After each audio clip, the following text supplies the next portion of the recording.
Good morning, I'm Raine Musñgi and welcome to Follow the Money, where we dive deep into the world of finance to uncover the trends and insights that shape our investments and financial futures.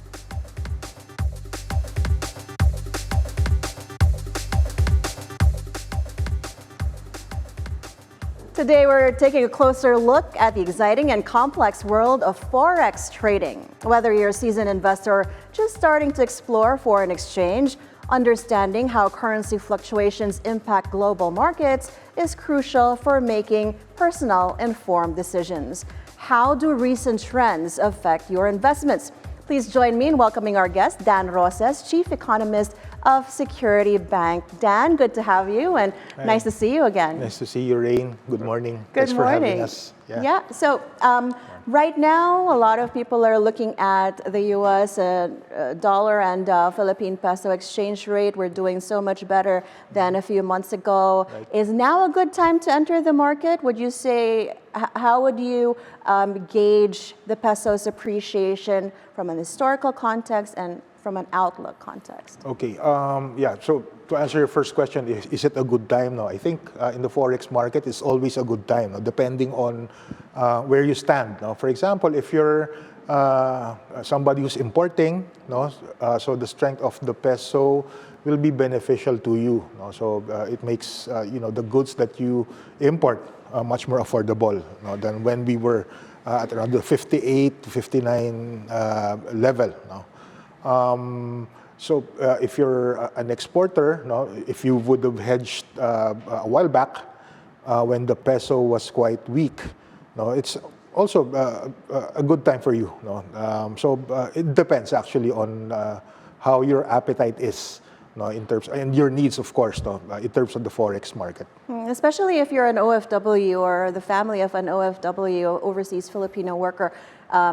Especially going towards Christmas, Right. It should be better for the Philippine peso.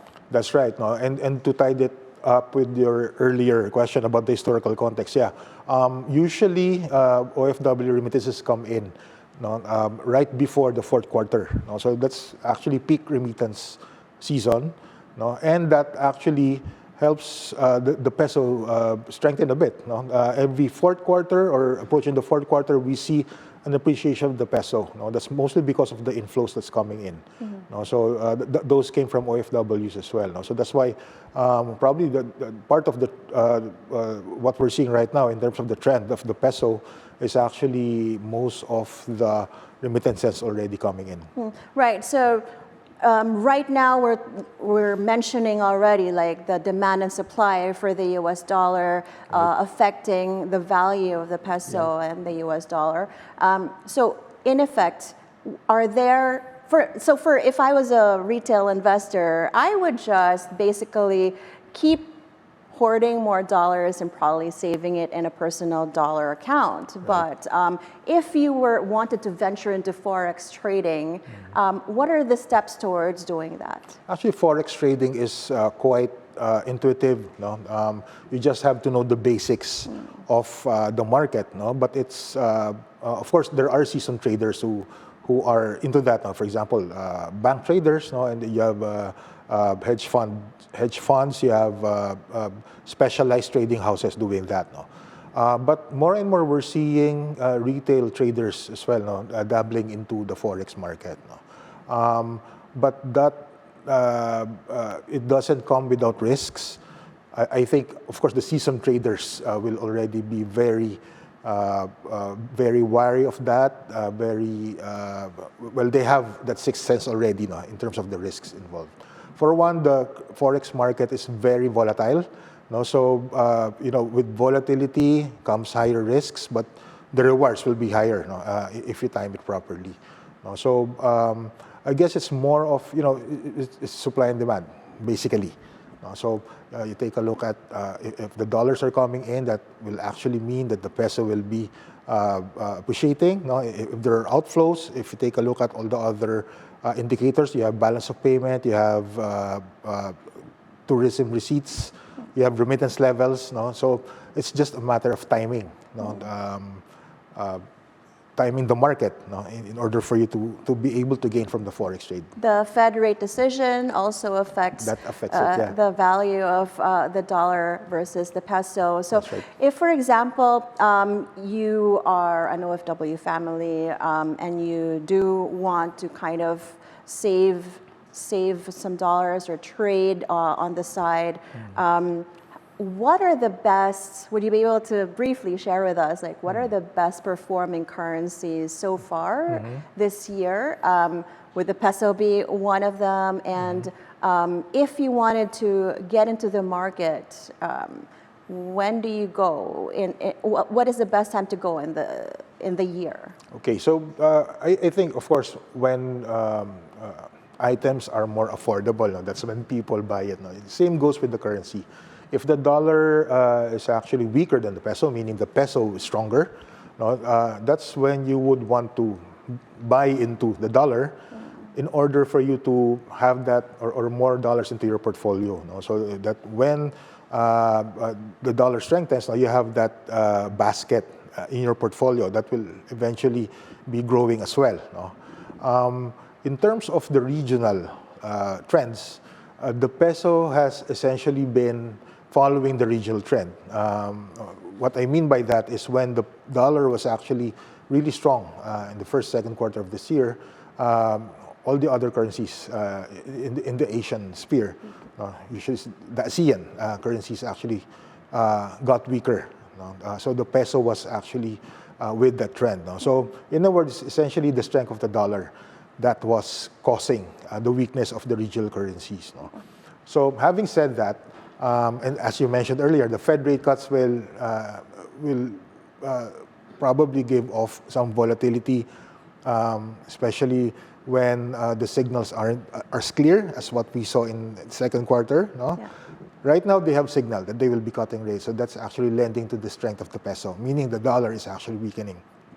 So with that, now what we have to be able to do, and tying this up with, if you want to go into forex trading, you have to be able to watch the foreign markets as well, especially what the US Fed has been signaling.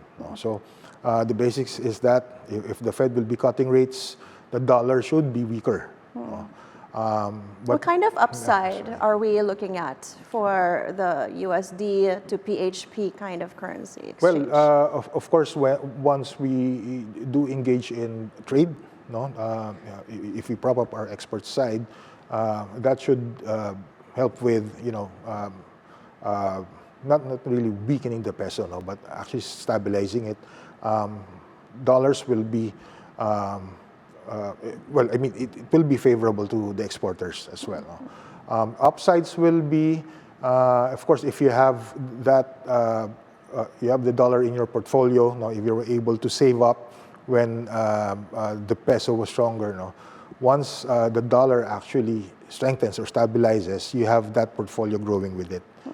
So supposing that you started the investment in January, what kind of upside are you looking at for December?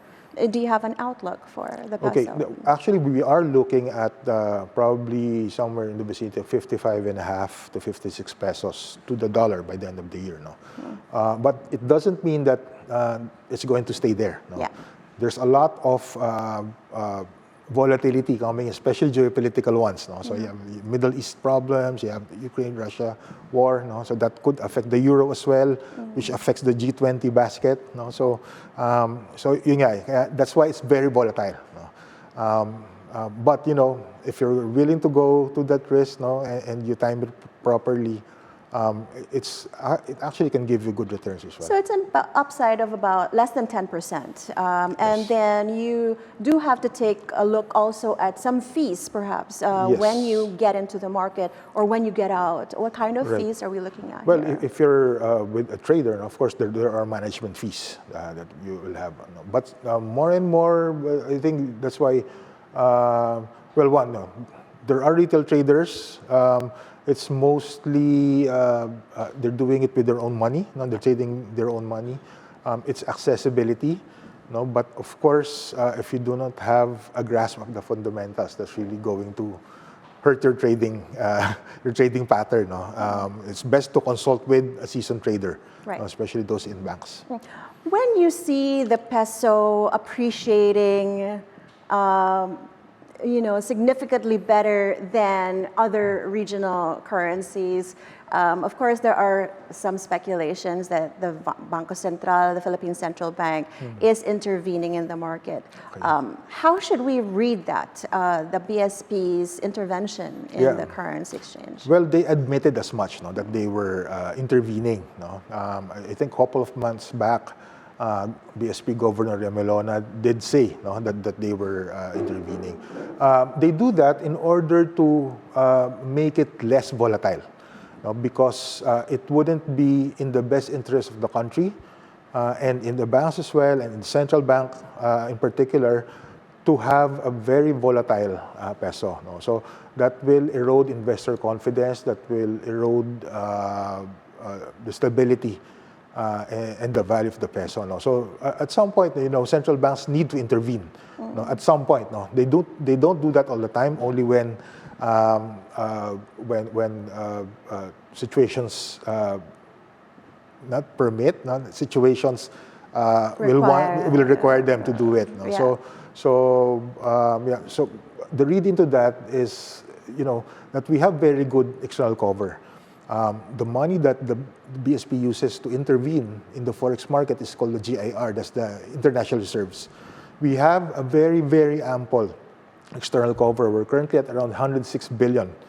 No? So that's very high. So that actually means the BSP, the read into that is that the BSP can maintain stability. And if I'm correct, the Bangko Sentral has actually been doing a fairly good job of managing all these elements, even being named like Asian Central Banker of the Year for this year. But, so apart from, of course, the volatility of the currency exchange, as well as management fees, what about taxes? If you're managing what kind of returns you're going to get from Forex trading, what do you have to think about when it comes to taxes? I think it's baked in, especially if you're trading via brokers. So that's already there. I'm not so sure about the retail traders, I have to admit. But it's very fast. So it's hot money flows. So that's it goes in, it comes out very fast. So especially if you're doing it with your own money. So I guess the platform will already have that. The platform that they used to trade in will already have that baked in as well. There's an economic tool that they refer to as Forex buffer. What does this mean in terms of, or how does this translate to Filipinos actually being able to safeguard their personal investments and savings? There's two kinds. The one is the stop loss. So if you're really losing so much money already, so you should have that facility. So that you're essentially gambling. So you have that stop loss level, which will alert you, if not outright stop you from doing trades, especially if your losses have been high already. So that also safeguards the sanctity of the peso. So it doesn't really, cause a lot of fluctuations in the overall market. But very quickly, before we go on break, how do you lose money in Forex trading? Well, if you have the opposite position, for example, if you're saying that, or if you're seeing that the peso is actually appreciating, but you're in the depreciation trade, so you're actually losing much money. But this is book loss until you actually withdraw it is book loss. It's the same as regular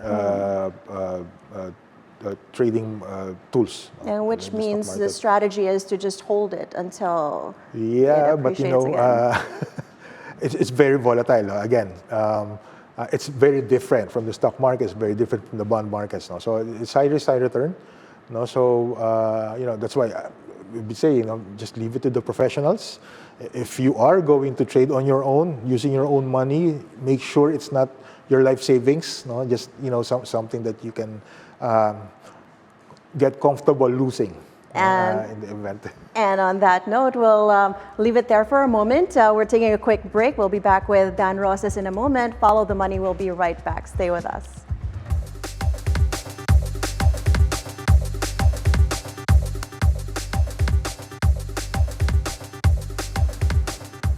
Welcome back. You're still watching Follow the Money. Let's continue our discussion with Dan Roces, Chief Economist of Security Bank. Now, Dan, we were talking about the peso appreciating versus the US dollar, which actually accelerates towards the holiday season.